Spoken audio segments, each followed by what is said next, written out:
Hey, what's up, y'all? I'm Kendra. And I'm India, and you're listening to the No Pants on in the House podcast. Hey y'all, how y'all Yay! Clank, clank, doing? clank, clank, clank, clank, clank, clank, clank, clank, clank.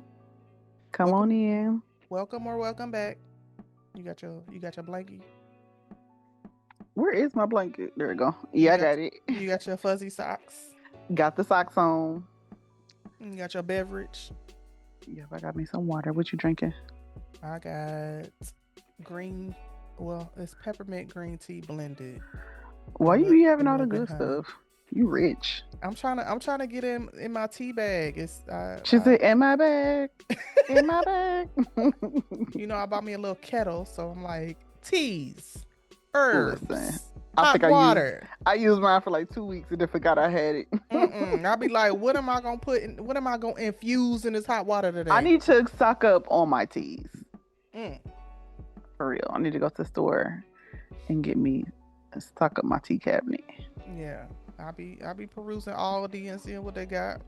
You know what I'm saying? I do need to go. We gonna go today when I go pick up the chair. Yeah, I picked up some ginger turmeric peach tea from Walmart, I believe. That's pretty yummy. Mm. I think I told you about the pomegranate green tea. It's really good, really That sounds tasty. good. I got that one for Aldi. I'm about to go. But Hold on. yeah. Can we record this tomorrow? I'm about to go to Aldi. I'm just playing. Please. But yeah, so today I just blended two tea bags. I got a peppermint tea bag and I got a green tea Y'all bag. be doing that too. Cause the peppermint green tea that comes in the one bag, I feel like they'd be overcharging. So I just buy them separately and blend them at my leisure. Y'all like to mix my tea bags too when I got some good flavors. Yeah, and I be putting the herbs in there too. So sometimes it'd be clove and cinnamon and hibiscus and all kinds of stuff in there, along with a chamomile tea bag. Mm-hmm. And I'll be like, out like a light, like a Hey, light, hey. like a light. I've So, uh, been taking my Shilajit after work, hmm and that has definitely been working. Like putting me to sleep. yeah, you gotta take your sleepy herbs at bedtime. Don't be taking them in the But daytime. it's not a sleepy herb. It give you like energy and shit. But I don't know what it is about it. Cause I guess it help you burn off your energy. hmm Cause I'll be really tired after work, so I take that, and then um about 30 minutes to an hour later, I am running around like a chicken with my head cut off. Cause last night I was just like, why are you so busy, buddy? Like, calm down. I was like, I hmm need to take my Sheila. I was like, oh, you already took one. You gotta understand, herbs will impact you differently than me. You know what I'm saying? Like, Mm-hmm. even though it's supposed to do these things, it could also do another set of things Mm-hmm. in another body. So, Right. It's you gonna affect know, everybody different. yeah, yeah. Listen to any new music lately? New music? I don't think I've been listening to anything new for real. hmm I told you I've been listening to Drew Hill all week. You love Drew Hill. I do love Drew Hill. Both of the first two albums. What you listening to? So I picked up two songs this week. The first one is Miles Catton. You may know him as Sammy from Sinners. Okay. He has Yeah. a new song out called Don't Hate Me. It's very sentimental, very slow. It's begging for a remix with Halle Bailey. It's Period. it's begging for it. The deepness of his voice and He need the that contrast. you need that contrast. The Yeah. song is good by itself though. I do feel like he had a restrained performance. Like what his voice can do. Yeah. He pulled it back. Like, let me just sing what's on the page. I've It's been seeing like, clips of him singing in church when he was little. uh huh. Have you seen those? No. Belton girl. Yeah, And that's what then I'm his voice saying. wasn't deep like it is now. Uh So it huh. was just like, oh, he been doing this. Yeah. So it's begging for a remix or another cut with Halle Bailey. So y'all make that happen. The second song that I picked up this week was Willow Smith and Thundercat. Ow. The pairing itself, I was like, give it to me. Because I like both of them separately. So Willow Smith and Thundercat called Thunderwave. So they did a performance with Amazon Music this week, live, studio live. And I can't wait to hear this in my car or like on my playlist. It's really good to me. But I love Thundercat. I do too. So y'all check them out. She said, I ain't heard no shit like that in my life. You remember that song? No. With Janelle, Victoria Monet. Oh my gosh. You gotta listen to that song he got with Victoria Monet. It's on her album, the Jaguar album. I think Jaguar 2. It might be the first one. Yeah. But he is funny. He is hilarious. Like singing about do-rags. Like I sing what I want. He really do. While I'm playing. And you see his like weight loss, he looked like a whole different person. Yeah. I was just like, I had to go back and look at the old pictures. I was like, they done clone Thundercat. No, that's still him. I had to go back and look at the pictures like, hold on. Because I don't remember, I don't know. Because I'm like, I ain't been, seeing him for that long. Mm-hmm. Or that I don't see him that often. So I'm like, I had to go look at old pictures like, hold on, is this the same face? I'm confused. Right. I'm confusion. Any books you reading? I have been reading the Berkeley Bread series by Gray Huffington. And I actually read them out of order. Right now I'm on Malachi because Malachi wasn't available on the Day Metro Library. Okay. So I had to read. I read Milo and then I read Makai. Uh-huh. And then I was almost done with Makai and it was like Malachi is not available. So I was like, let me wrap this up. So now I'm reading Makai. I'm like mostly done with it. And then I'm gonna do Mercer. Okay. But yes, it's good. It's giving was it Set John's Shoe. Uh-huh. Yes. And maybe a little bit of Danger Brothers mixed in there. Yes.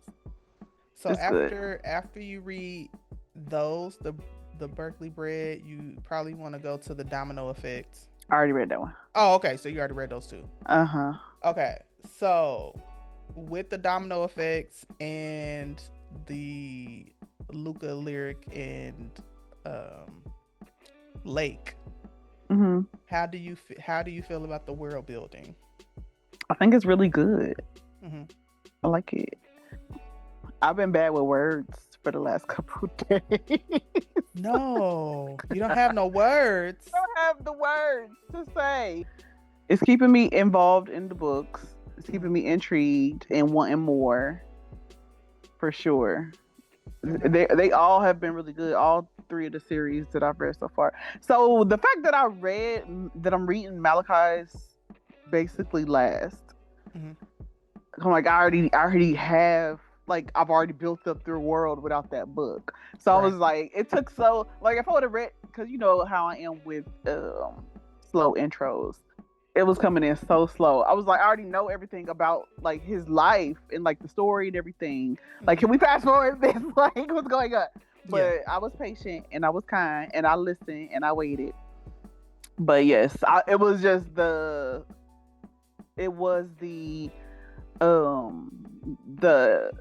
details about him and Air that I didn't know about.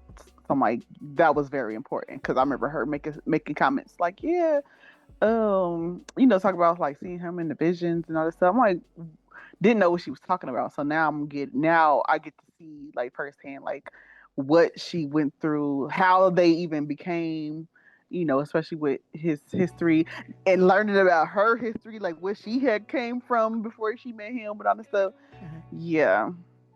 But just having to learn it all out of order, kind of, from not reading that one first. Yeah. Might be at a stopping point with Gray Huffington. Mm-hmm. So if you want to stay in that realm, switch over to Jacquel J. I think I might have started with Jacquel J already. I'm not sure. So you wanna start with her Homies, Lover, Friends? Nah. Oh. I mean, you can, but no, that's not what I was talking about. Oh. The Delgado family series.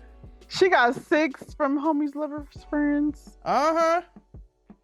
I How said long are they? I'm gonna circle back to them because I don't want to do that. You know I will. Yeah, you tell me if they worth it. But start with the Delgado. So they're like crime families. Okay. Period. So there are Delgados, Infernos, and Casellis are the main three. I think there's a fourth one too, but I haven't delved into those. Okay, I see So Don Caselli. yeah. So, but you do have to read those kind of in order, because then Married to a Brownsville bully. she said, "That's my type. That's my type." Is this her? Yes. Okay. You read that one? Now, no, I don't have access to those in my library. To all the thugs that I loved didn't love me back. Mm-hmm. Lord Father. Yeah, you got more than what I have. But Capone? yeah, start with Capone. Okay. Okay. Put that on my saved list. And then once you finish the Delgado family, then you're gonna do the Caselli family, and then you're gonna do the Inferno family. Capone is Delgado. Yeah. Okay. So the Delgados have 3 siblings. There's Capone, Capadonna, and Capri. Okay. Capadonna. But Ain't that the nigga from Wu-Tang? Am I tripping? Correct. Oh. but they got like 3 books each. Okay. Very tasty. Very. Okay. I see him here. You're gonna be full. Okay. Okay. I'm gonna start with Capone, and then we're gonna circle back around because I'm not gonna remember all the rest of the stuff you said. Yes. But I'll send you a list on Fable. Okay. So turn on Fable. I'm excited. Anything else you're reading right now? Getting Schooled by Christina C. Jones. Have you seen that? Heard that one? It was pretty. It was a short read. I think it was 6 hours. I finished the Domino Brothers. We already talked about those. Yeah, I was very shocked when that's where Lake left off. I was like, I gotta figure out what. They didn't really talk no more about Lake. No, I'm saying in Lake's book, it leads into. I'm just saying, like, it yeah, when them coming to meet their dad for the first time. Mm-hmm. I was like, what? And then Ledge's book picks up in that same scene. Right. Mm-hmm. Right. Yeah. So I was like, this is good. This is good. This is what I like. This is what I like. But yeah, Jacquel J is probably your next stop. I am on it. Then you read anything? Yes. So I finished 3 Brothers by Granger. I couldn't find the 4th book. I was super sad. I need it now. You try Spotify? No. I need to look at Spotify. Yeah, because they give you 15 hours of reading time every month. Yeah, I keep forgetting I got books on there. But yes, so the 4th book is supposed to be like a companion novel to the other 3 books. So the 4th book is happening in the background of the other 3 books. So while this is going on in book 3, this sounds like an episode of Law and Order SVU. That's what I'm saying. Like, this is going on in the background, and when this happened in book 1, they explain what happened in book 4. So I need it. I need it. So I gotta find it. But I finished that. Love that for me. And then I started the 3 Kings series by Alexandria House. That's Lilith, Memphis, and Umber, I think. Oh yeah, I read that one already. Yeah, so I'm on Memphis right now. Is Lilith is not the one where she got kidnapped? Yeah. Okay. I was trying to make sure that I was thinking correctly. Yeah, so I read Lilith. I'm in the middle of Memphis. But yeah, I think I might have developed a new sub niche with these books. Like, falling in love with your captor. I'm sorry, guys. I'm sorry, guys. I'm sorry, guys. I'm sorry, guys. Don't come for me in the comments. Don't come for me in the comments. But it wasn't what we thought. Like the way that they tell us the I story know, but is not what we thought it was gonna be. I was like reading it, and I was like, first of all, this probably should have like some type of trigger warning or something on it. It Hmm. probably does, but they usually don't put those on the audiobooks. They need to start doing that. Like if it has a trigger warning, like read that into the audiobook. But anyway, so I'm getting through Lilith and I'm like, oh, this is so toxic. It's just like I'm falling in love with him every day. I'm like, oh, but also, yes, Memphis, same thing. I was like, oh no, girl, no, but also, okay. So I don't know if this is a new sub niche for me or if I'm just bored. I don't know what's going on. But y'all drop down in the comments if y'all like those weird sub niches where it's like captors and captees falling in love, or you know what I'm saying, forbidden love, stuff like that. Like, let us know if y'all reading that stuff. And then lastly, Blood at the Root just came through for me. Okay, it is available. All right. So Blood at the Root by Ladarian Williams is the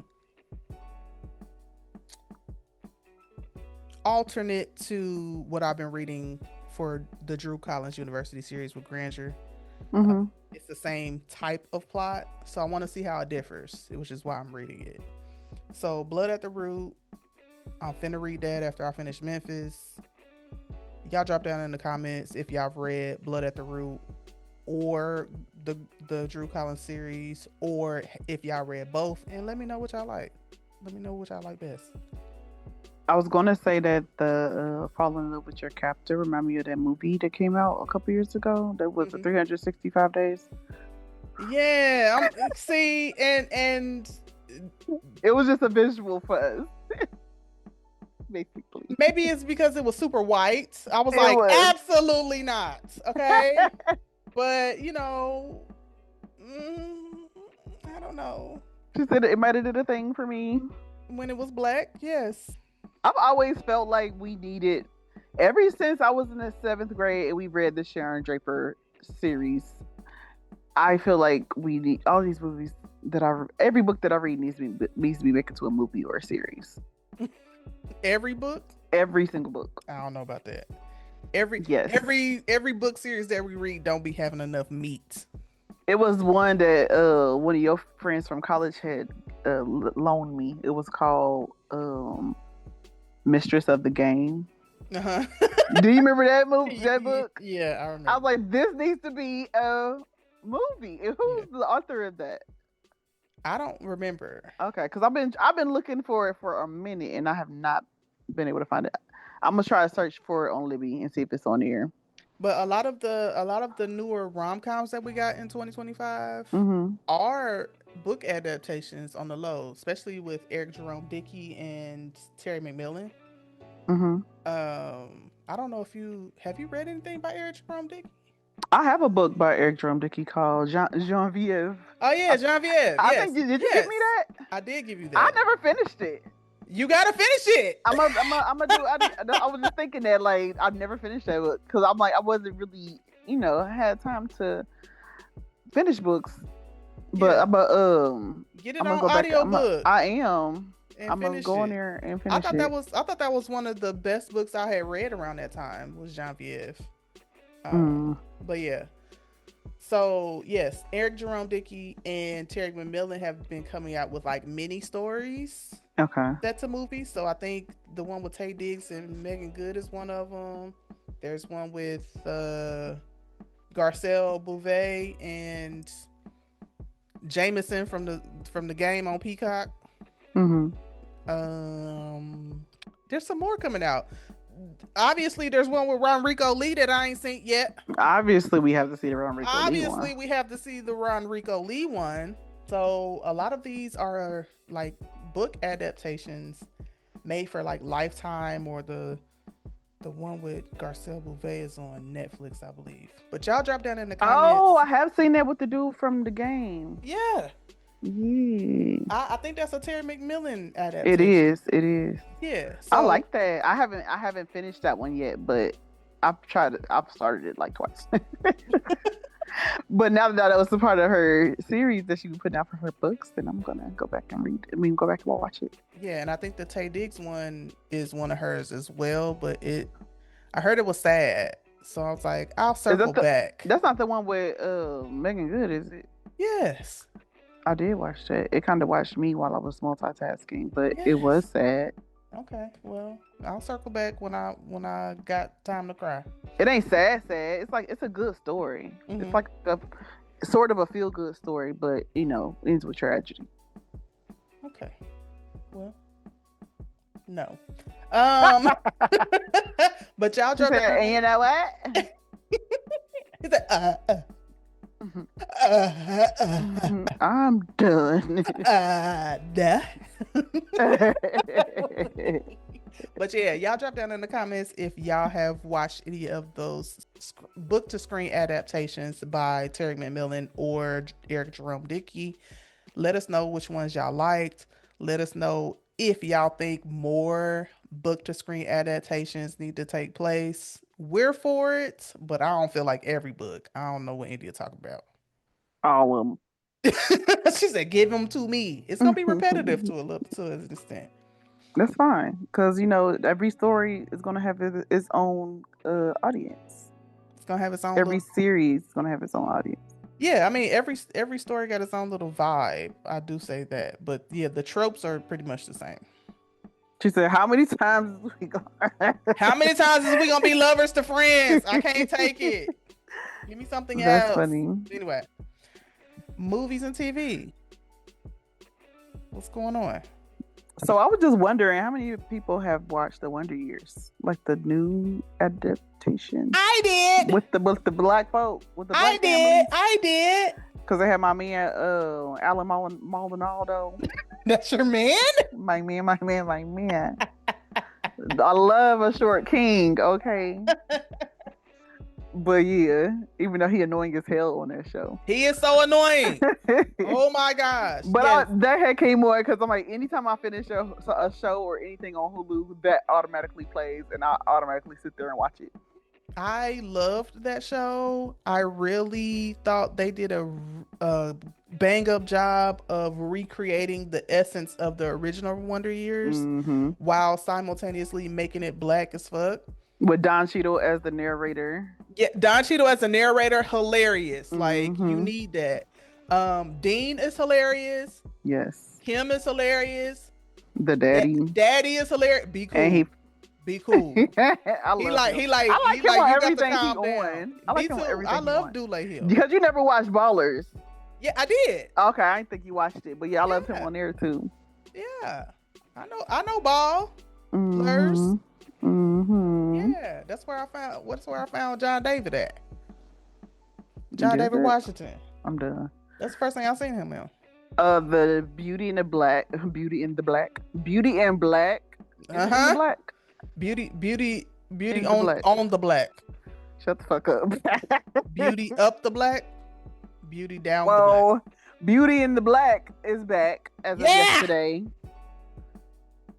I've been watching it. I tried to get through it last night, but I've been multitasking. But it is continuously the same level of chaos and mayhem. Yeah. Going into the second half of season 2. Yeah.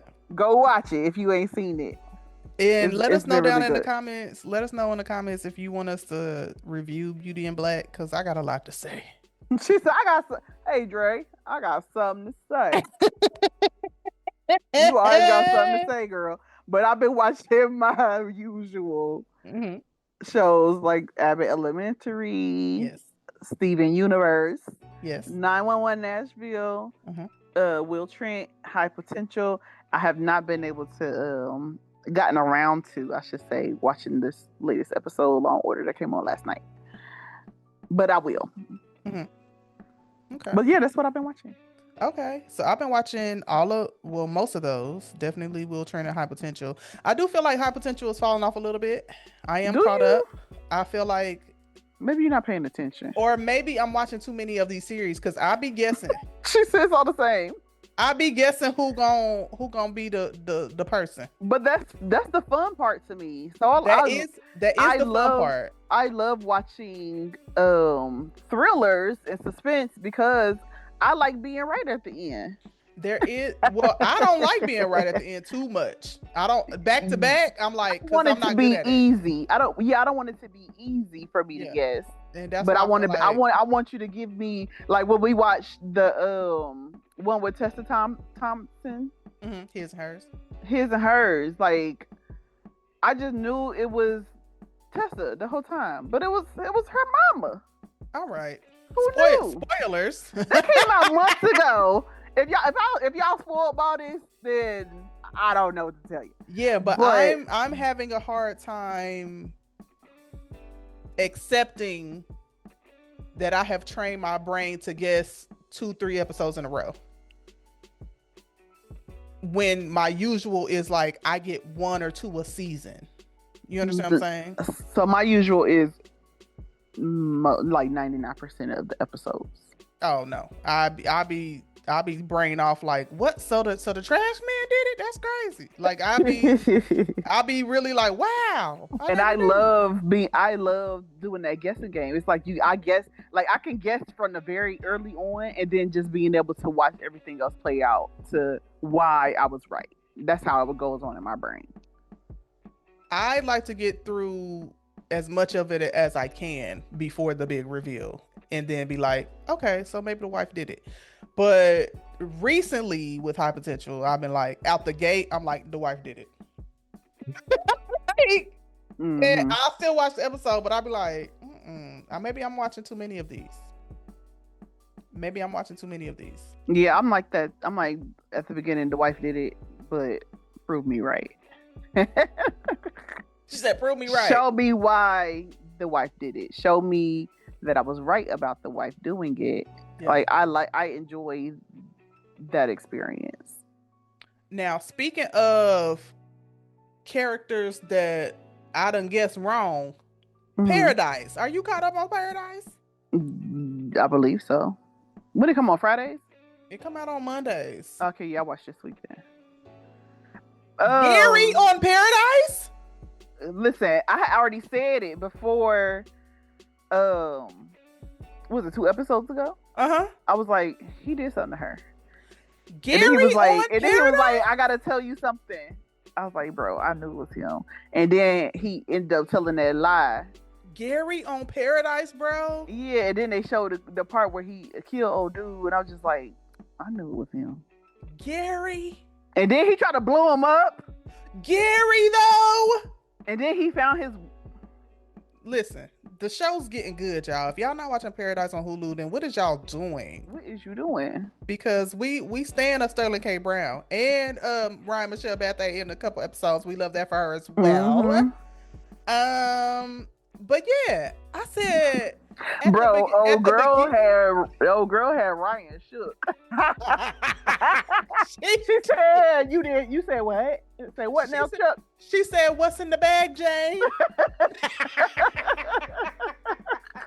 I said, you ain't know who you was messing with. You done Jim Jones, this lady. She said, what's in the bag, Jane? And to be the serial killer. She said, I bought you a gift. I said, well, and you know they cut to the next scene. You said that he only got the job because he had a penis. Well, I kind of fixed that for you. They cut that scene so quick. I said, the editing is on point.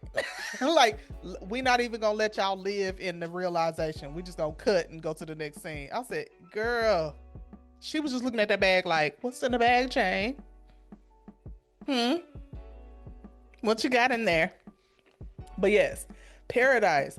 At the beginning of Gary's episode, you could, first of all, don't have me standing for no white man. First of all, let's start there. Don't have me standing for no white man.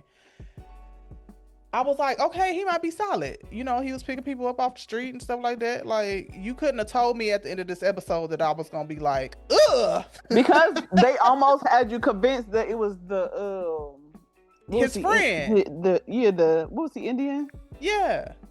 They almost had you convinced that it was him. And then when he said it, because the way he was acting in the bunker, he was controlling. Right. And then when he said that it was him, you really didn't have no choice but to believe it based on how his behavior. Based on what we were seeing, yeah.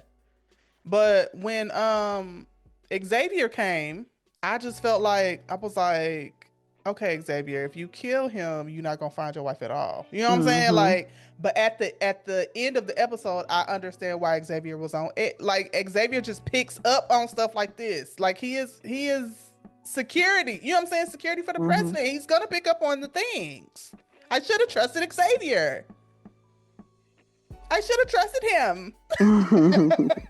But yes, Gary, he got to go. He gotta go, and I hope the fact that happened the way it did, everything transpired the way it did. He tried to blow up old dude, Yeah. and then his wife, they got reunited. No Yeah. spoilers. Yeah, right. But I want them to all just go jump Gary now. I want to know, and sorry y'all, I want to know what happens between Gary shooting his friend and Bean running to go tell Terry. Yeah. I want to know. Like, I hope that what's the sequence of what's the sequence of events? I hope we get to the bottom of this before the season ends. I need to know, because I just know Terry was like, that motherfucker did what? We're out of here. Gotta blast. I hope Sterling get that white baby to her daddy. Sterling and the white baby and Terry and the white baby. I said, so we just take care of white babies this season? Whose goddamn white baby is that? For real. I was like, get that white baby to his daddy. Whose white babies are these? She said, what's her name? She said, Annie's baby. I love Paradise, y'all. I don't care about this baby's name. She said, that's what I call it. He said, it's Annie's baby, and picked it up. Then Gary was like, oh, that's the other thing. Gary was like, how come you wouldn't let me touch the baby? Because you're a killer, Gary. Exactly. Like, nobody trusted you with the kids. You're here alone. You're a killer, Gary. He said, you wouldn't even let me touch that child. Yeah, exactly. Exactly, because I don't trust you. I trust these interracial lesbians. Right, okay? That my wife also trusted with children. Okay, like, come on. Anyway, y'all drop down in the comments if y'all watching Paradise. Are y'all having a blast like we are? Because I'm on the edge of my seat. I'm so glad that Terry is unarmed and Xavier is also unharmed.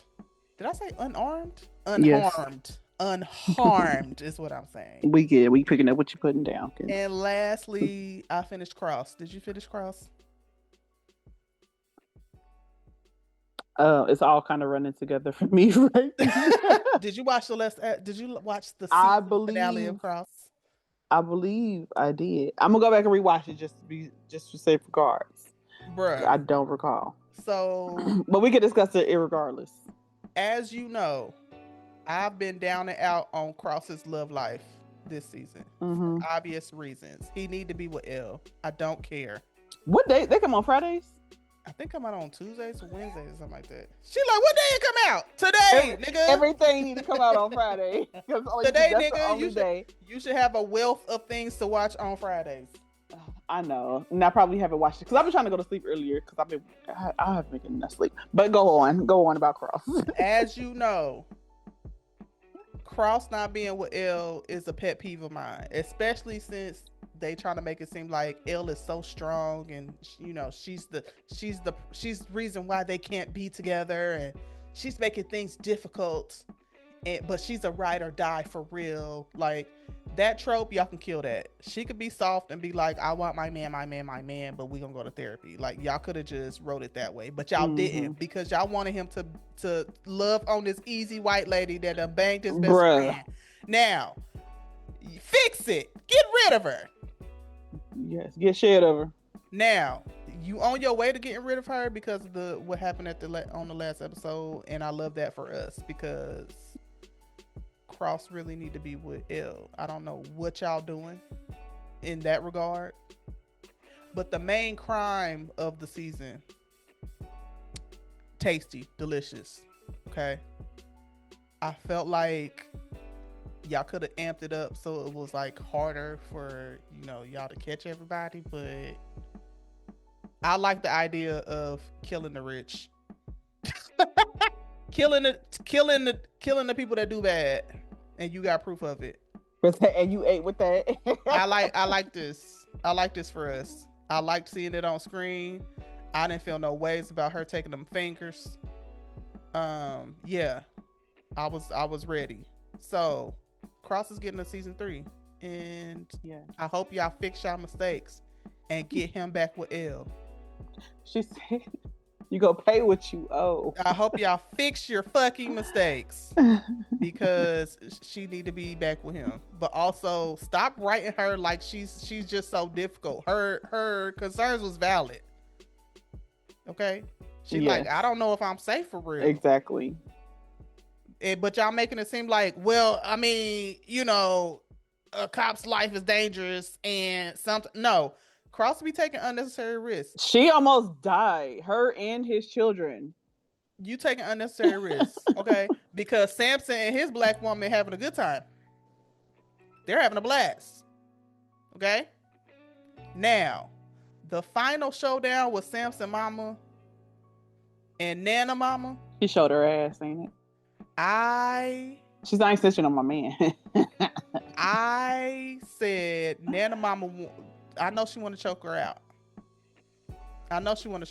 She said, "How dare you come back at a time like this?" But Nana Mama made it right at the end. So y'all let us know down in the comments. Are y'all watching Cross? Did y'all finish Cross? Are y'all gonna be watching next season?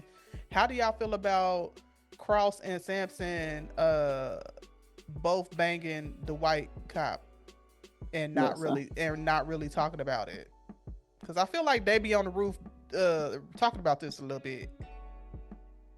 And yeah, the white cop was super easy, but they still, I feel like that was kind of spent in a different narrative where they were easy for her to get. They did. True. But I also feel like they were both able to sleep with her, and she was able to maintain some credibility. And that's what I'm saying. I didn't that's like how that. I feel like it was spent. Like she wasn't.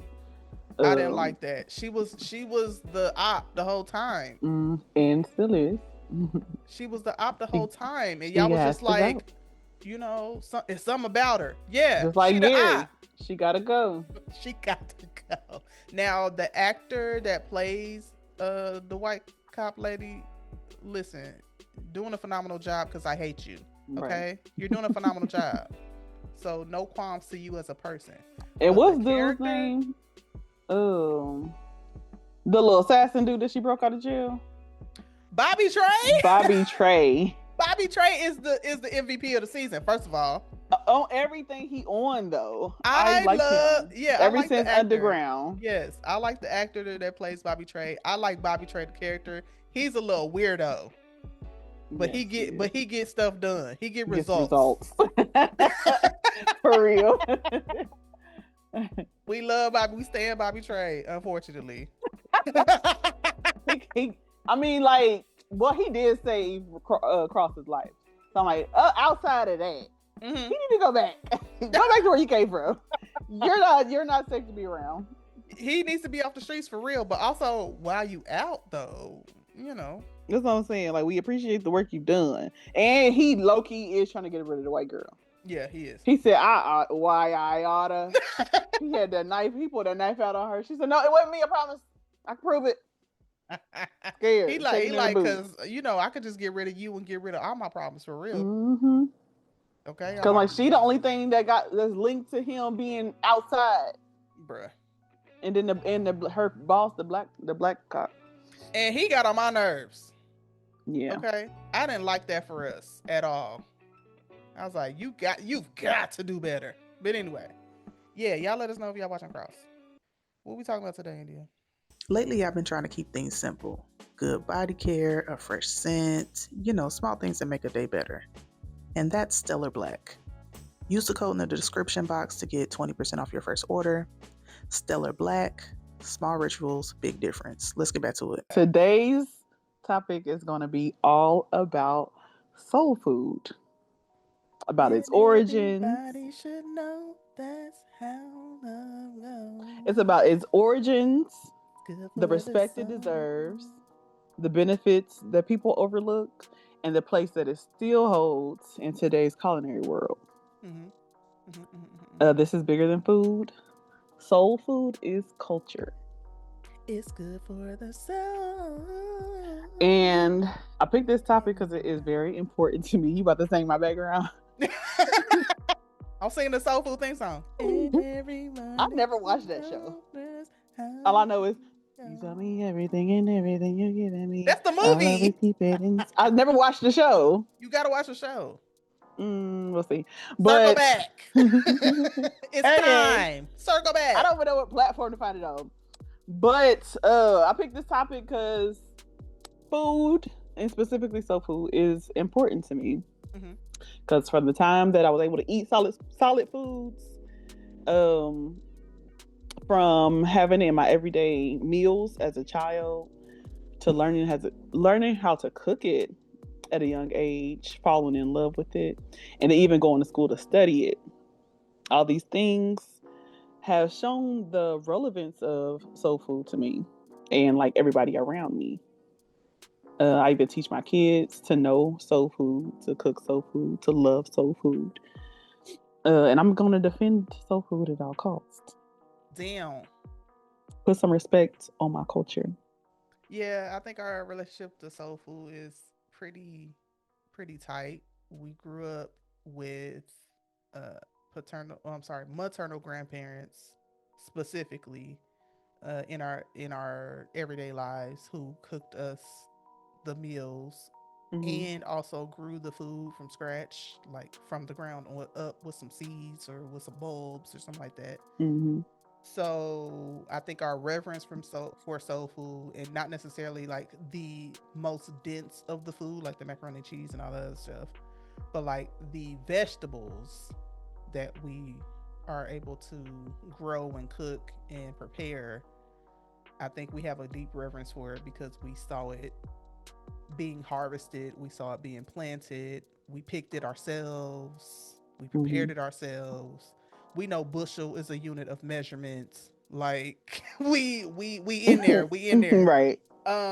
So from our family background, just having access to that, I think gives us a unique perspective on why we need to maintain a balance of introducing soul food to new audiences, specifically our children, Mm-hmm. but also maintaining a standard of how it's prepared, not necessarily, again, in the densest of capacities, but being able to use it in a more healthy light. Yeah, that was And, a point I was going to make, and I kind of wanted you to expound on it because I know um, you have a little bit more insight on it from some studies and research you're doing, or even your background on preparing foods. mhm, But soul food is not unhealthy. Your version of it just might be. yeah, yeah. And again, there are different ways to prepare the same thing. And we're not just talking about exchanging the fat back for a turkey neck. We're talking about Are you laughing? Yes, so I'm being I serious. know, but it was funny. Because a lot of us are like, no, I'm gonna prepare it the same way. I'm just gonna exchange the meat. Yes, so I did implement vegan greens when Mm-hmm. I make greens. Like Mm-hmm. instead of I don't put any meat in mine. I season it with onions and bell peppers and salt free seasonings and stuff like that. And it's Yeah. still still you still get that. Put some vinegar in there, some a little bit of red pepper flakes. So you still get all of the same compounds of it. You're not getting meat. Right. Right. And But go ahead. I think the respect factor is lessened because the what we're thinking about as soul food is so dense, so heavy. We've heard it called low vibrational. All kinds of things, and I'm The like, disrespect. the disrespect is just too high. Like, just because you're thinking of a Thanksgiving plate, of a Christmas plate, doesn't mean that what you're eating on a day to day, on a week to week basis isn't soul food.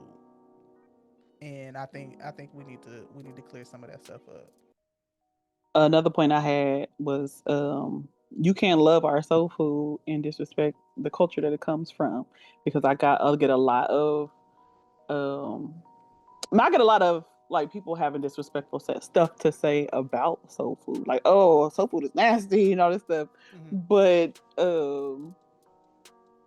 yeah, not respecting the background of it, like you not not really understanding, like, this is not just American food. Right. Yeah.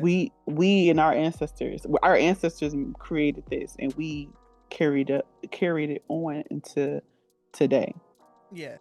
A lot of our again routing back to the vegetables that we know how to grow, the the vegetables themselves.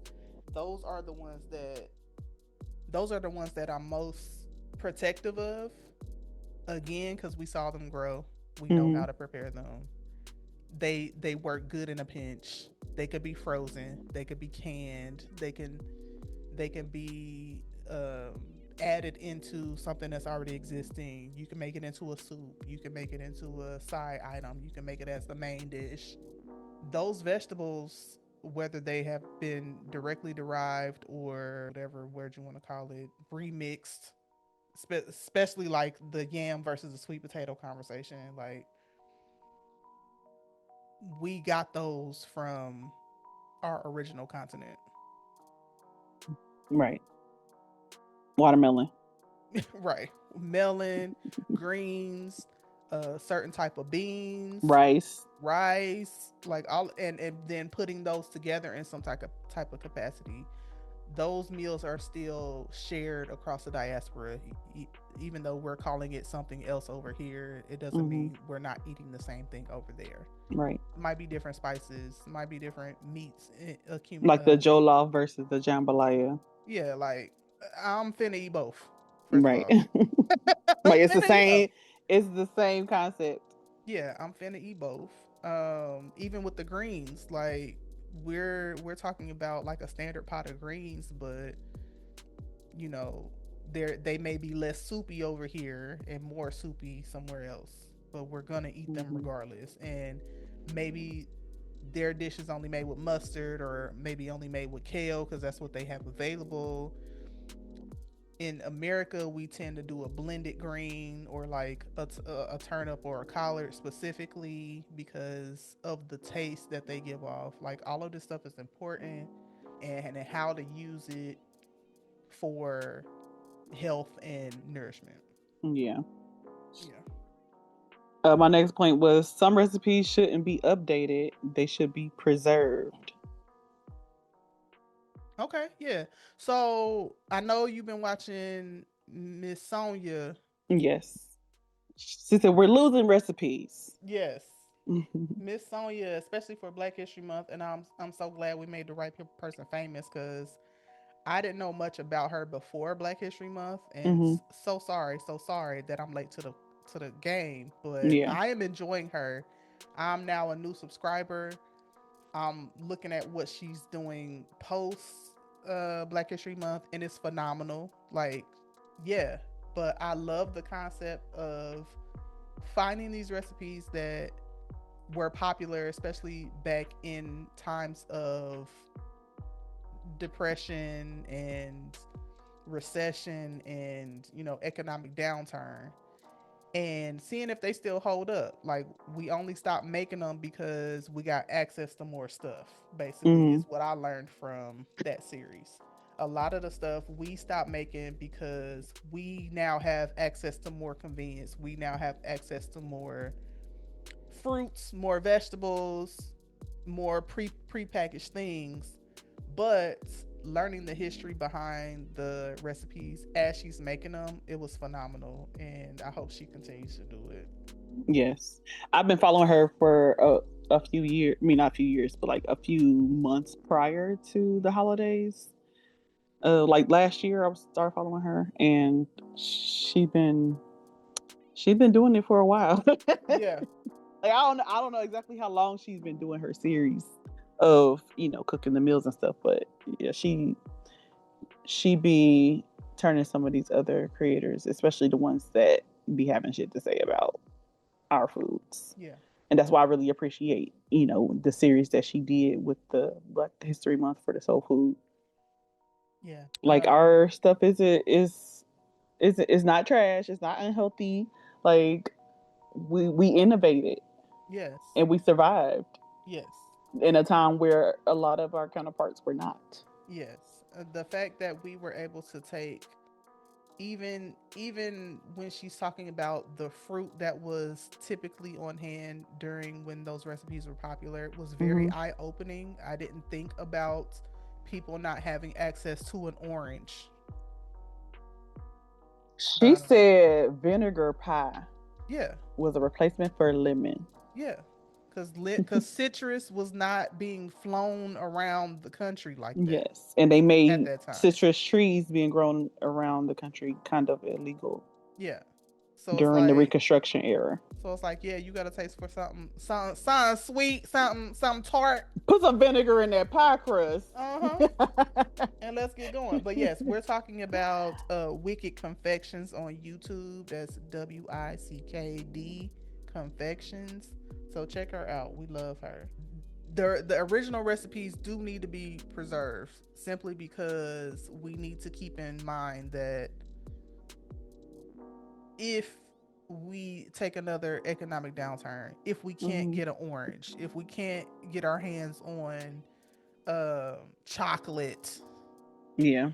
we can still have a sun sweet And for that's Sunday dinner. also, a point of why it's important to, start our own gardens. Mm-hmm. Yeah, Because that's where soul food came from. yeah, Was agriculture, was us having being the leaders in agriculture yeah. I agree. at that time Yeah. during, we know what happened. She said, "Were you there? I wanted to Were you talk there?" about some of the benefits of soul food, but not just nutrition, but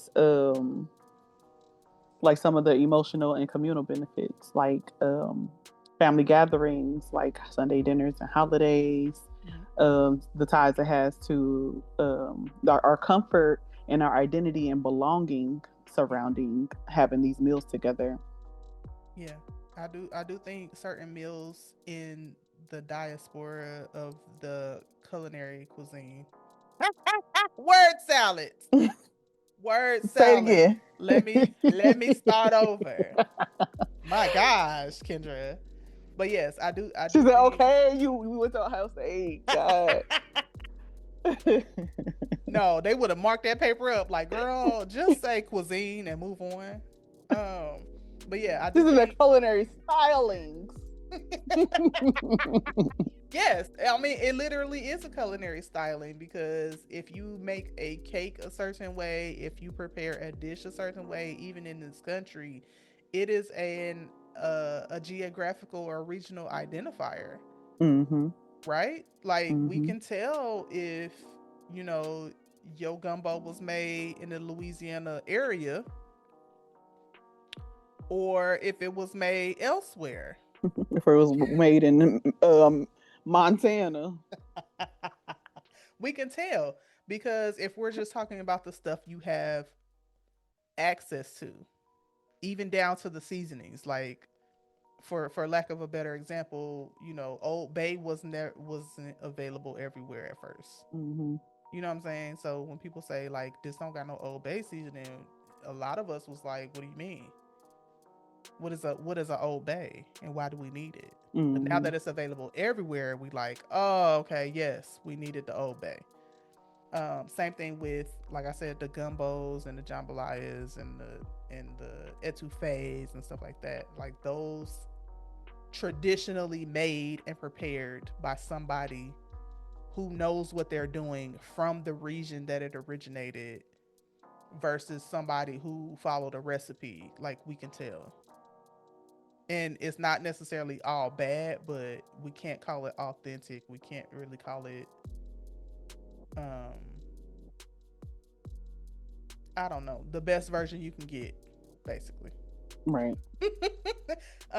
Because we are reliant, and as we should be, in my opinion, we are reliant on that regional and historical knowledge. You know what I mean? Like that's Mm-hmm. what makes the dish good. And as soulful as a whole, same thing. When we go overseas and we're going to a British soul food restaurant, because I You heard, because say I what now? heard, because I heard them exist. We will probably be like, oh yeah, this is okay, but this is not traditionally made because we have that regional and historical knowledge. Yeah, I'm gonna say that I had as a black, and I went, I went to a Louisiana style restaurant. I remember having to flag the manager down, tell them like this food is under seasoned. Oh, It didn't taste. I didn't taste any seasoning in this food. mm, I've never been to Louisiana before, right. but I can tell you for sure as a black that this is not how their food is supposed to taste. Yeah, yeah. And a remix is fine, right? Like we respect the innovation, we respect the hybrids. Like Mm-hmm. soul rolls was a thing at one point. Like They everybody still was going, are. they was going up for soul rolls. Like I just Mm-hmm. want all everything in one It's a bite. place here that they make them. That was gonna be my next point. Was the relevance today Yeah, of the soul food evolution of it versus the preservation of it. yeah, and How to update soul food without losing its soul, yeah. and is it still soul food if it's completely healthified? Hmm, that's a good question. So to answer that question, I think if it's completely healthified, it's just another iteration. It's just another version of it. Mm-hmm. If we are preserving recipes via documentation, via the written word, a video, oral tradition, whatever, I do feel like it's okay to innovate and make it work for you. Like I think that's the point of this altogether. Like as we know more, as we have access to better produce and things like that, better meats, if you still eating meat, like Mm-hmm. it's important to innovate a little bit because Big Mama, your arm. She said just put a whole 3 sticks of butter in there. Just give me a stick of butter and be fine. Like, because while we know that butter was used as a burn treatment, we now know ice it, put some on it, wrap it up. You know what I'm Mm-hmm. saying? We know a little bit better. That's not saying that the old ways don't work. We're saying that we have access to better technologies in some cases. And it's Yeah. the same with food. Like, do we need to over process everything? I don't believe so. I think part of, I mean, yes, it makes things I faster, mean, I but feel like it's a lot of times more palatable because that's what we've been indoctrinated to mm-hmm, introduce to our palate, yeah. But and that's what we know. if we ever get into, and heaven forbid, if we ever get into a space where the blender don't work, you know what I'm saying? Mm-hmm. The food processor is broken. We don't have an immersion blender.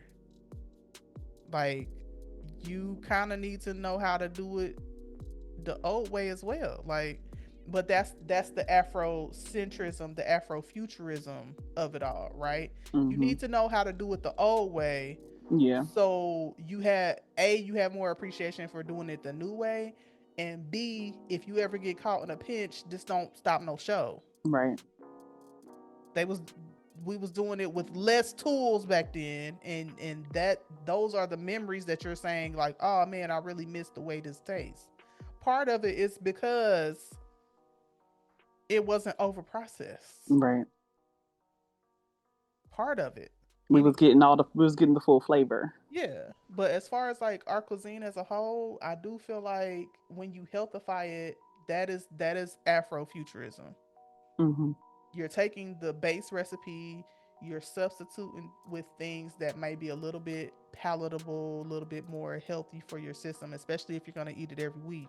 You're going to, salt it down every month, every time you make it. Then we know that's not good. We have Mm-hmm. documentation that proves that that's not the best way to do it.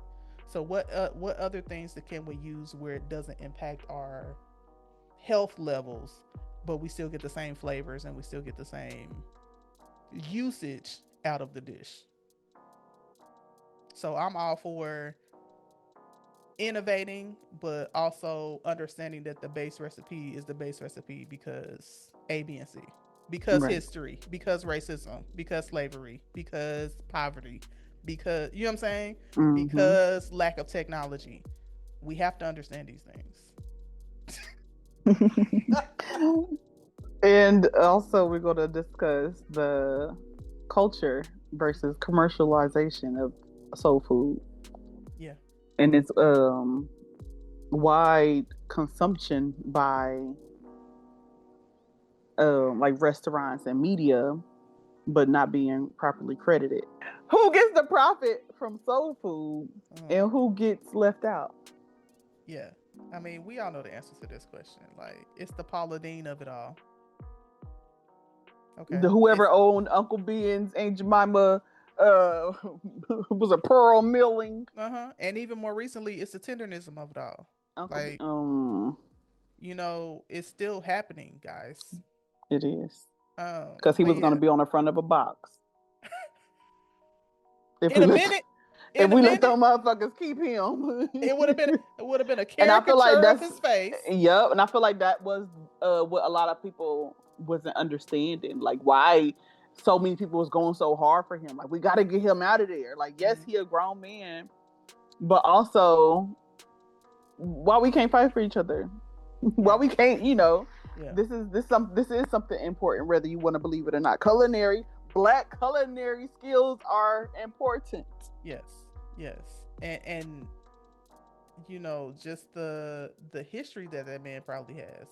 Mm-hmm. Um, and I can't think of the lady's first name with Paula Dean's situation. I think her last name is Charles. So Miss Charles, basically, lending their expertise under the guise of payment or helping out or whatever.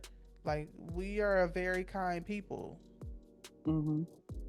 It's not too many people, other peoples that would do that. Right. We giving it up off the love of we want it done right, or that's my bud, Mm-hmm. or you know what I'm saying? Not realizing the cost of it Yeah, because that's not something we would have done to them. yeah. So I think we don't profit significantly or in a manner that we should. It's definitely giving. We need more money. We need more monions, or at the very least, we need our name stamped on whatever we're providing. It's kind of like, for lack of a better example, the lady with the pink sauce. Mm-hmm. Like, her, say what you want about her, she was very, very much like, I need to stay in the peer view of what's going on with this sauce. Right. Yeah, I sold it to I don't know, Procter and Gamble. I don't know. She sold it to Hidden Valley. Yeah, I I don't sold know it. who she sold it Yeah, I sold it to to. Hidden Valley, but I need it in the verbiage that I am the face and I am the creator Mm-hmm. at the very least. And even though that situation is a hot mess, I agree. She advocated for herself in a manner where she is the face. She is the name stamped on it. Right. Hopefully she got a patent for the recipe if that's what it takes. Like, we need more ownership of the things that we create. Not necessarily because it's going to give us an abundance of wealth, but because we need credit for our ingenuity and our creativity. Exactly. And we need money on top of that. But firstly, we need credit for our creativity and our ingenuity. We took something that didn't really work, or it was working okay, And we added some razzle dazzle. We need credit for that. Right, we made it better. We made it better. We Like made it we do safer. everything. We made it better. We made it safer. We made it faster. We made it jazzier. You know what I'm You're saying? Like, welcome. we need that. We need that credit. But yes, we're not benefiting, at least from the soul food perspective, in a positive manner, the way that we should. As we stated at the beginning, the disrespect of the cuisine as a whole is palatable. When we think of soul food, we know what we're talking about. But there's Hmm. still people out there saying that Southern food is Southern food. Not all of it. Most of it is soul food. Yeah. Yeah, some of that stuff is Southern food. Yeah, then we ain't create that. That's Like that crazy. spaghetti, that macaroni and cheese made with spaghetti noodles. That's some southern food. Because it's macaroni, not spaghetti. Them different noodles. But okay, whatever. But yeah, some of that stuff is Southern. Some of that stuff does belong to Southern whites.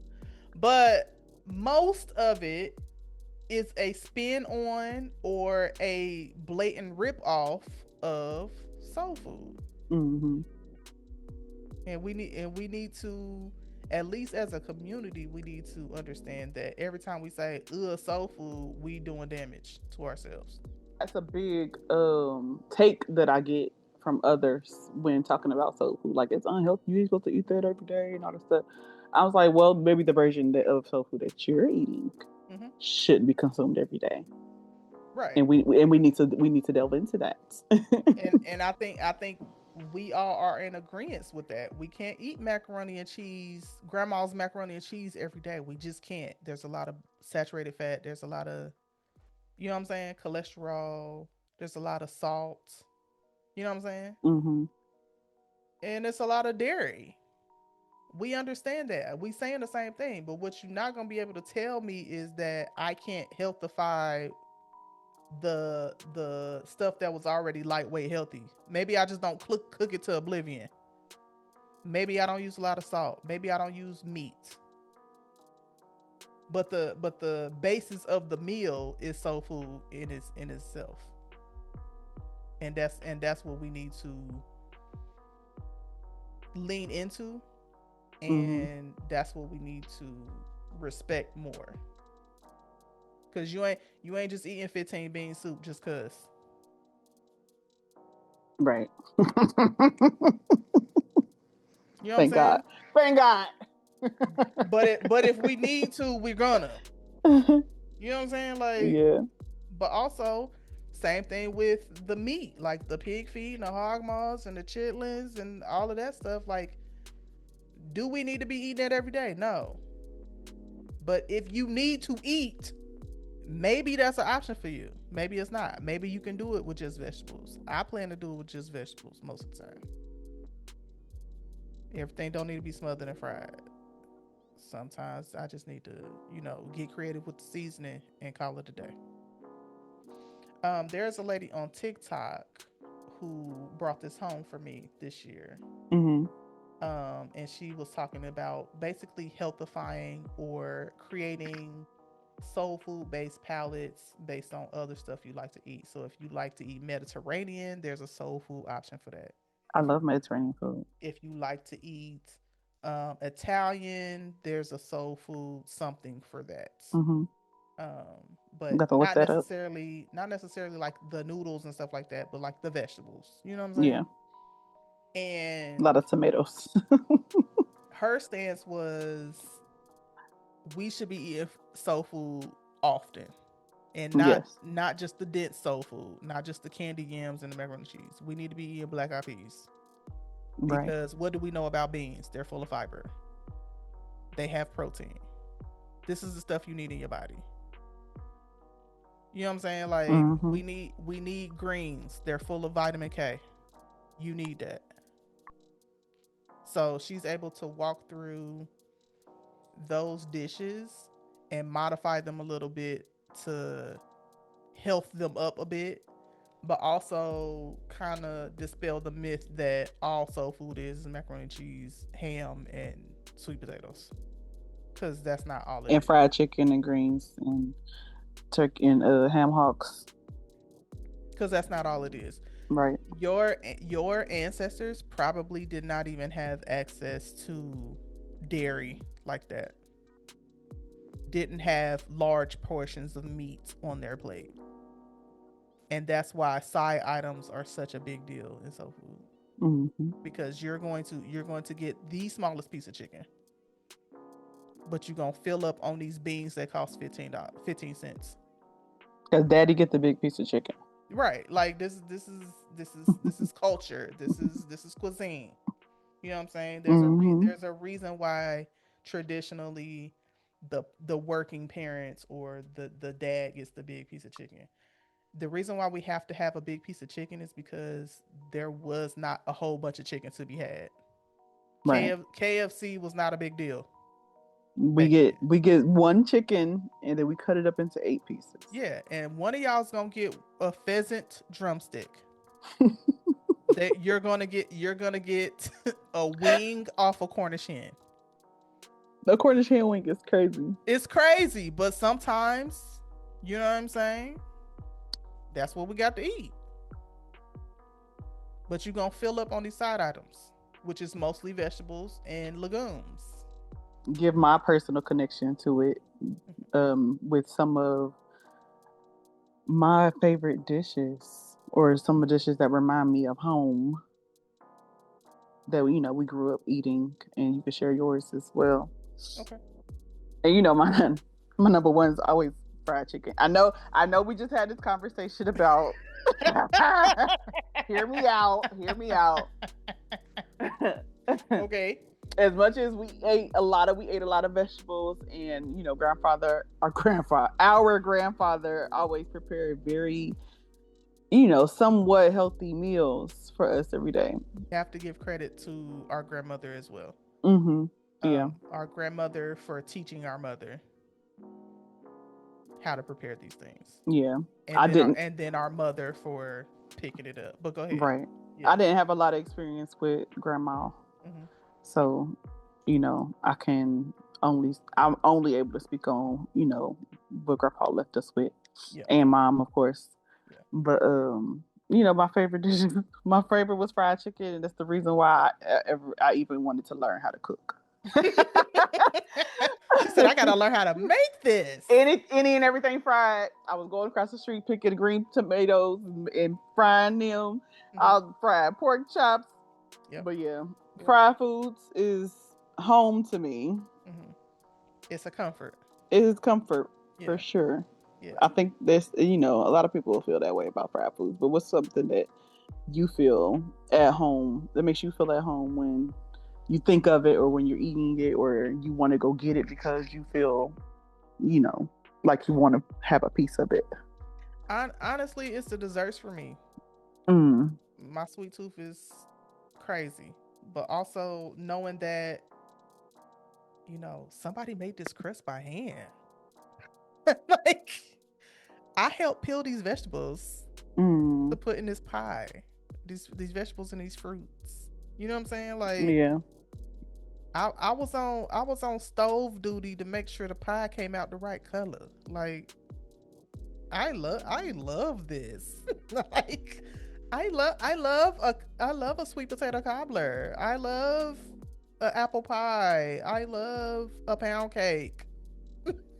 I See, and I love love it now, but yeah. I was never a sweets fan. I was Yeah, never big I on know, desserts. I know, I know. But yeah, for me, it's mostly the desserts. I do Because I have gets down with the pineapple upside down cake. yeah, like, and again, like, taking something that already existed and then blacking it up, because Uh-huh. these are the tools and the ingredients we have access to. But yes, I love the idea of making something out of nothing. Like, Yeah. you just see that stuff scattered across the counter, and you like, and this is finna be what? And that is something that I learned from mom for sure. Yeah. which takes This is finna be what? What you finna make out of this? And you know, in my eyes, 5-star worthy dessert. You know what I'm saying? most of the time. Most of the time. We're not gonna talk about it. I'm about to We're say not it's gonna gonna talk lead about us to it. my next question was who taught you how to cook or appreciate cooking?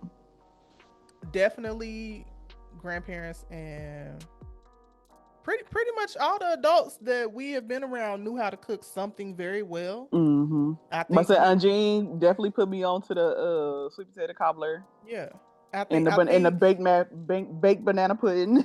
we might be an anomaly in that most of the adults that we come in contact with Knew how to cook. in our family, including the men, Yeah. including the men, Mm-hmm. including the men, how Don't want to to leave them out. knew how to cook something very well. Yeah. And I'm not just talking about barbecue.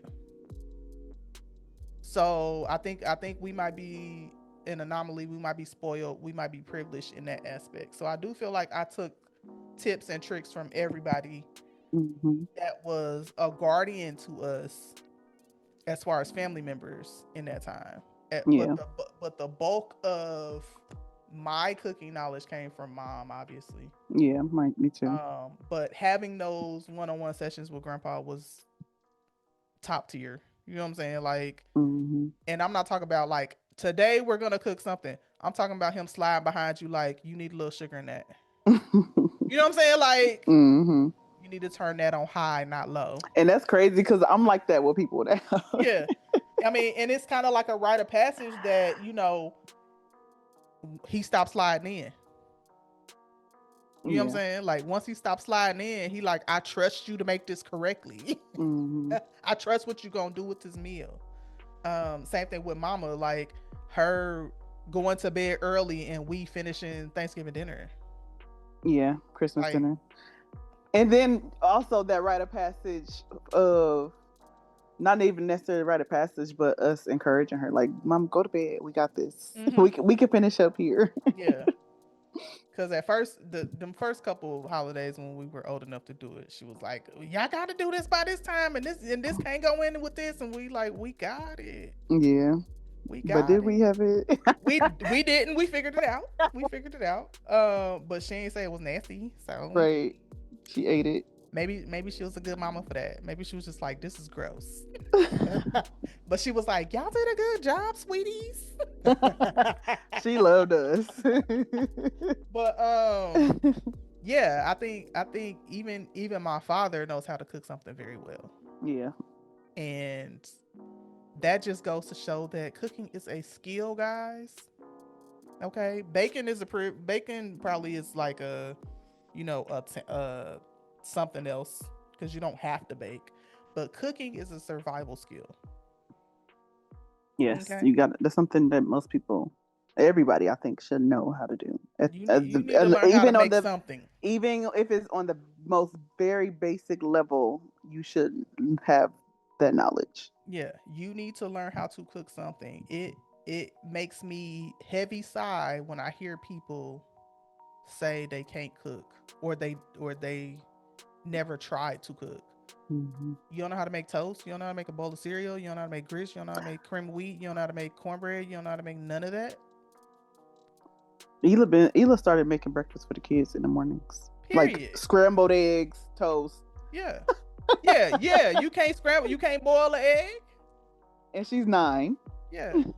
I'm not a buyer of, well, everything I touch I just burn. Like, no, you need practice. Right. This is a I set the stove on fire skill. a couple times when I first started frying food. Definitely started a couple of grease fires, guys. Okay, we're fine. I got all my limbs. What's one dish that you feel protective over? One dish I feel protective over, probably black eyed peas. They get a bad rap, especially now. People be like, I hate them, but I'm like, they're so healthy. You know what I'm saying? Like, yeah, the pea itself packs a punch. You know what I'm saying? As far as nutrition. And the way we make them, yeah, you don't like the taste or whatever, but there's a way to make them to your liking. You can even add them to your greens. You can even, Yeah. you know what I'm saying? You can add them to other things so it's not the primary thing that's in your face, in your mouth. But I am protective over those vegetables specifically that are stereotypically soul food, stereotypically Hmm. black. Yes, I remember I almost got to a fight with somebody over collard greens because they said they was nasty. Like, what you mean? And another one for me is the cornbread dressing, Uh-huh. specifically because my recipe has been passed down from for generations, Mm-hmm. and I'm very proud of it. Every time, every holiday, when the holidays roll around and I make it, everybody's Yeah. like, "This is good." Yeah.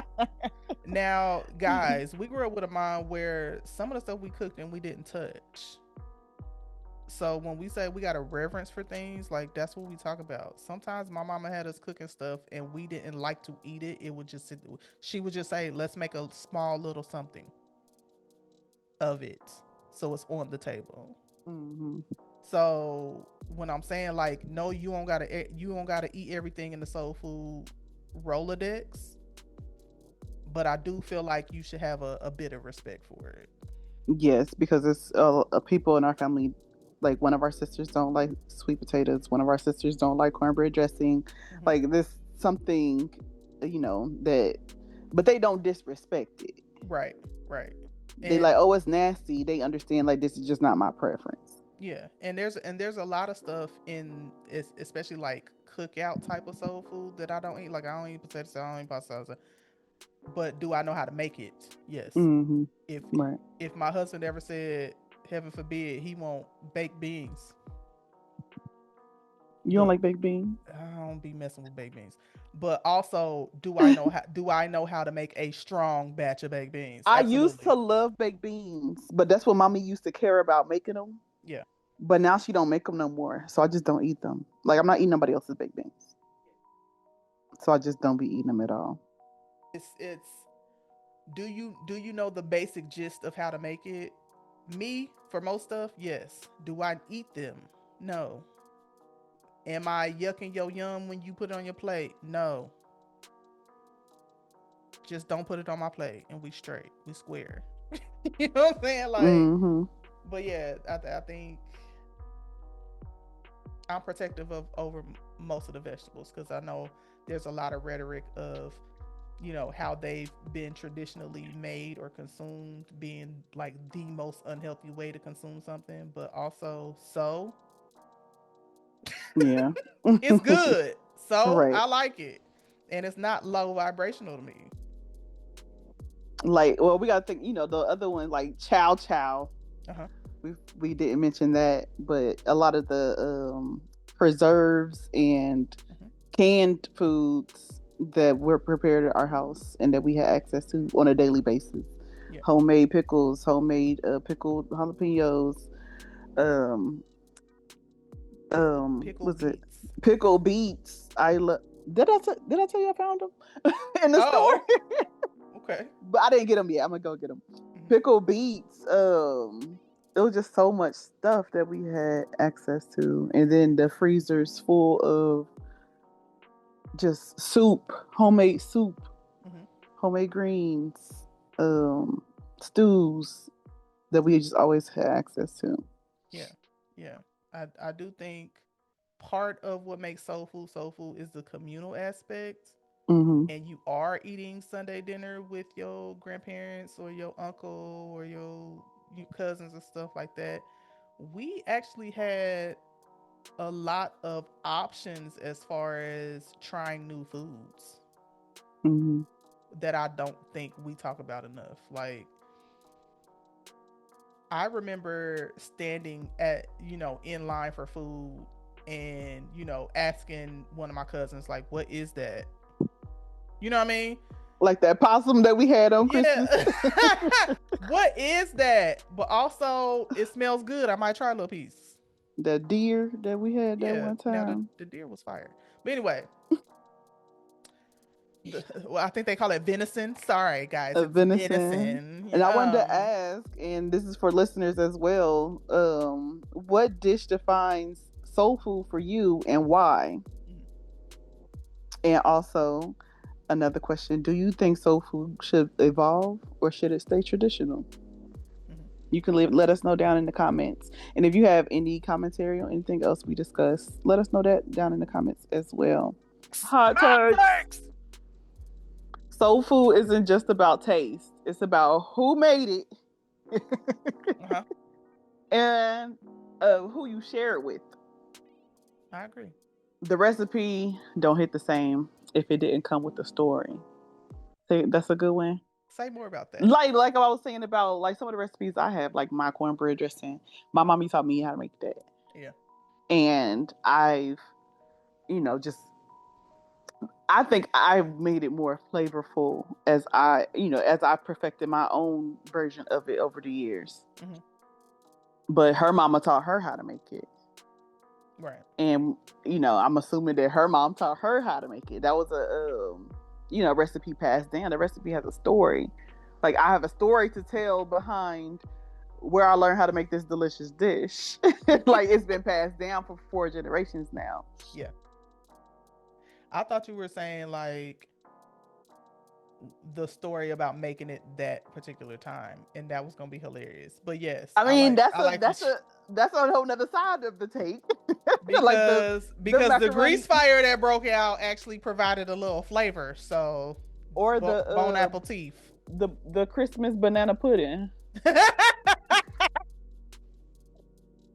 We're not allowed to make banana pudding anymore.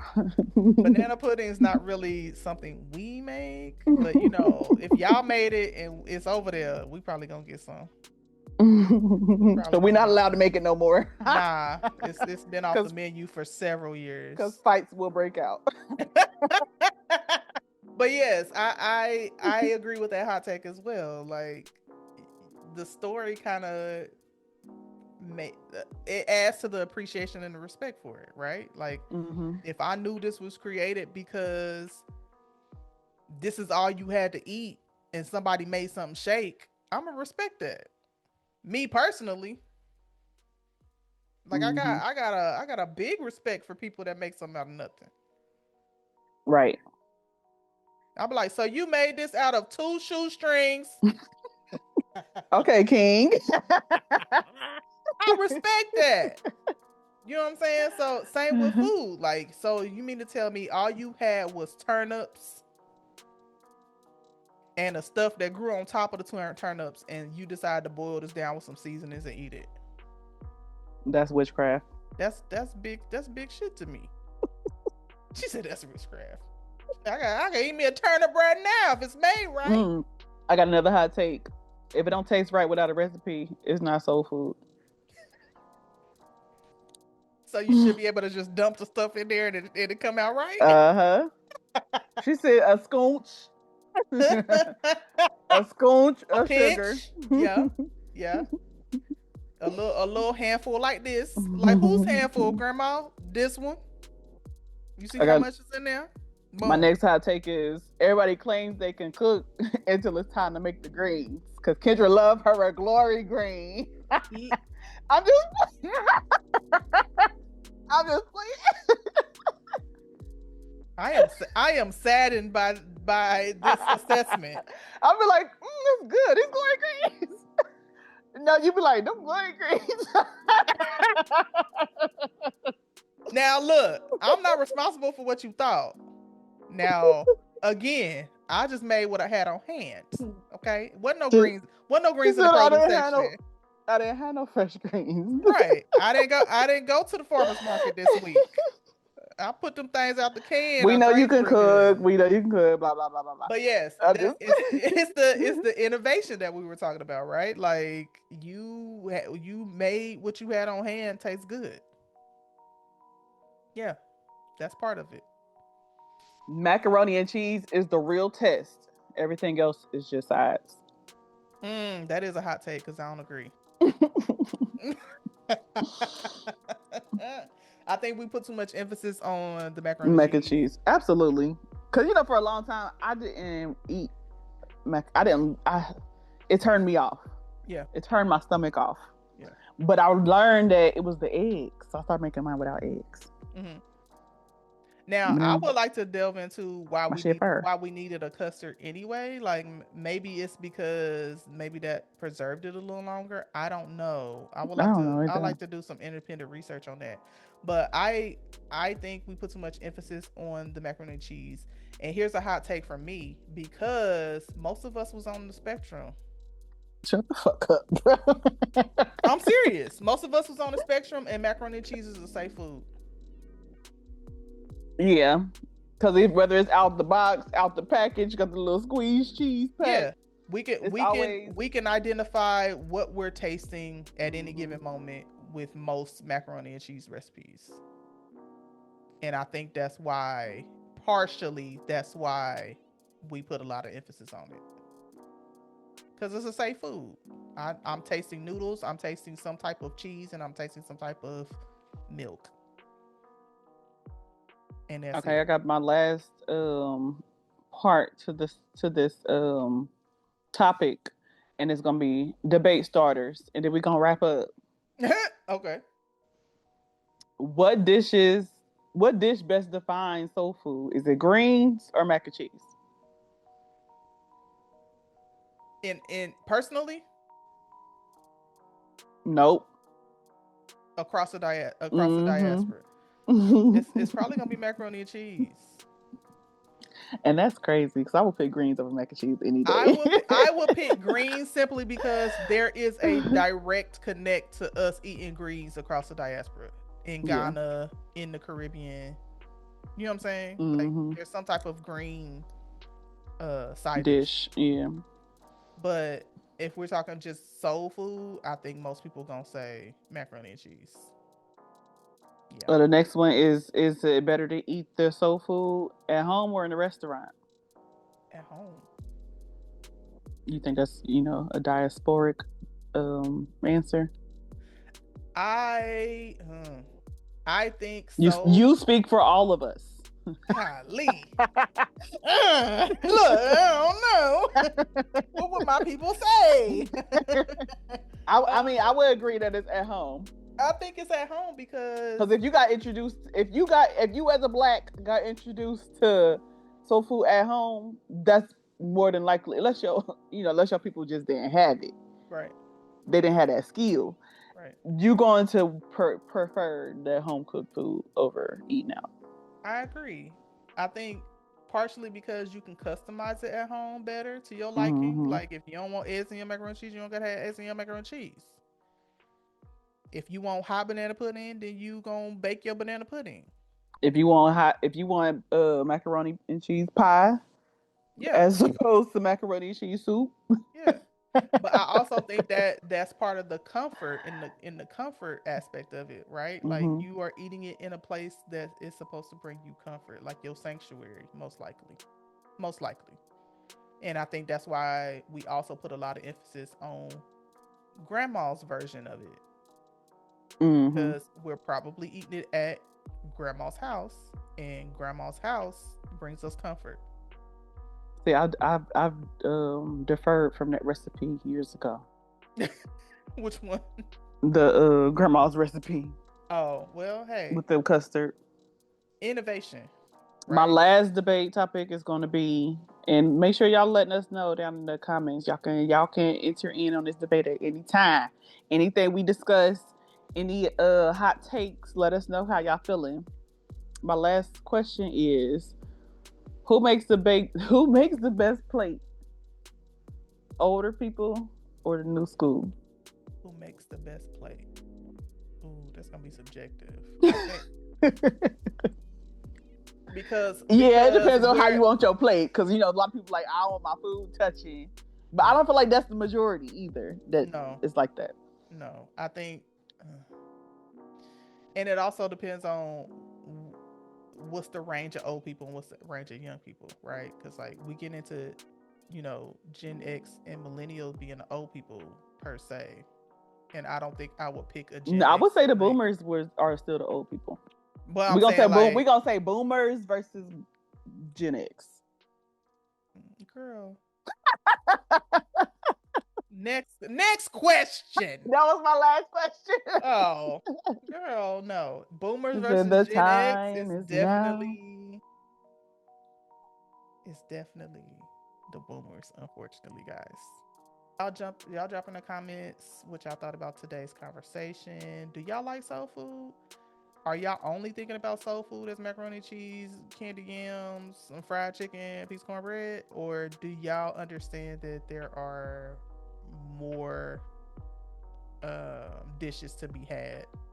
And if there are some unique dishes from the soul food cuisine that you like, drop them down below. Maybe we need to investigate and try Yeah, some. let us know. It might be something that we have had and didn't come We ain't across our mentioned. radar to discuss. To Yeah, discuss. yeah. Now, am I eating a lot of animal parts? Probably not. So y'all can save it, and y'all know what I'm talking about. Save it, okay? Which little oxtail, I like oxtail. oxtail, some curry goat, Yeah, I like that. That's fine. But I'm talking about you talking about if you have you ever had pig ears? some livers and Sure, gizzards, sure, sure. I have. a little what's it called, hog maw. Yeah, I like sure. a little hog maw. Okay, I do not. But yeah, y'all drop it in the comments what y'all thought about today's episode. Don't forget to like, share, and subscribe. We are on YouTube, TikTok, and Instagram. Wherever you find us, leave us a comment. We ready to talk back. Anything else before we leave today? Nope, that was our show. Do you love soul food? Cause I love soul food. What's wrong with you? I didn't know where you was going with this. Oh my gosh. But anyway, y'all have a good week. We'll talk to you next time. Bye. Bye. Bye.